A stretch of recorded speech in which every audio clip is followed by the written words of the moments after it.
और बाबा की जैसे जैसे मुसीबत बढ़ रही है वैसे वैसे खत्म हो रहा है उसका तिलिस्म, जिसे उसने पाखंड की आड़ में फैला रखा था। 123 लोगों की मौत के लिए बाबा के भक्त सीधे तौर पर बाबा साकार हरि को ही जिम्मेदार ठहरा रहे हैं। नारायण साकार हरि ने भक्तों पर ऐसा माया जाल डाला था कि भक्त उसे प्रभु मानने लगे थे, लेकिन अब धीरे धीरे भक्त इस भ्रमजाल से बाहर आ रहे हैं। ये है गायत्री देवी। कल तक बाबा की भक्त थी। इन्होंने सत्संग के लिए 10,000 रुपए का गुप्त दान दिया था, लेकिन 123 लोगों की मौत के बाद गायत्री देवी का बाबा के पाखंड से भरोसा उठ चुका है। जैसे बाबा तो बोलते थे कि हम मरे हुए लोगों को जिंदा अगर ऐसे ही बाबा थे तो जो लोग इतनी घटना हुई थी क्यों नहीं उन्हें सुदर्शन चक्र चलाया था? चलाते जनता बच जाती। गायत्री देवी उन सेवादारों की लिस्ट में शामिल है जिन्हें पुलिस हादसे के लिए जिम्मेदार मानकर तलाश कर रही है, लेकिन गायत्री देवी का कहना है कि उनका कोई कसूर नहीं है, उन्हें फंसाया जा रहा है। इन्होंने मेरा नाम लिस्ट में सबसे नीचे लिख दिया। क्यों लिखा था इसने? और उसमें मोबाइल नंबर भी लिख दिया।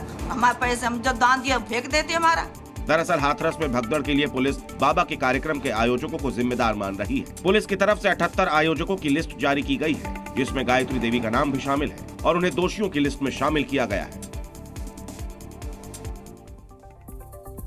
और देखिए, ऐसा कोई सगा नहीं जिसे बाबा ने ठगा नहीं। आम भक्तों को तो छोड़िए, बाबा ने अपने सेवादारों को भी नहीं छोड़ा है। भोले भाले लोगों की मजबूरी का फायदा बाबा ने बखूबी उठाया। जिनसे जितना माल बाबा लूट पाया उनसे उतना माल लूटा।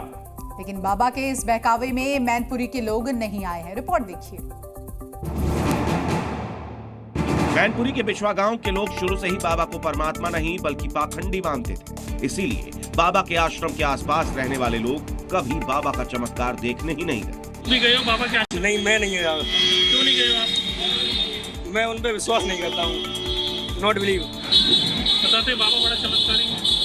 हमारे हिसाब से तो नहीं है। आप बिछवा गांव में होकर भी नहीं?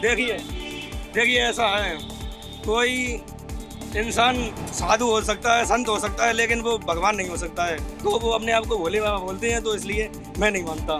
यहाँ के लोगों का मानना है कि बाबा लोगों की मजबूरी का फायदा उठाकर उन्हें ठगता है और अपनी जेब भरता है। बताते हैं बड़ी शक्तिशाली आदमी है, उनके अंदर शक्ति है, वो परमात्मा है। बाबा के अंदर शक्ति है तो बाबा जाने, हमने तो कभी देखा ही नहीं। अगर शक्ति होती तो ये मर के ही जाते। हाँ, हमने कहीं गए ही नहीं। हम तो भगवान पे विश्वास करते हैं। सबसे बड़ा भगवान ऊपर वाला है।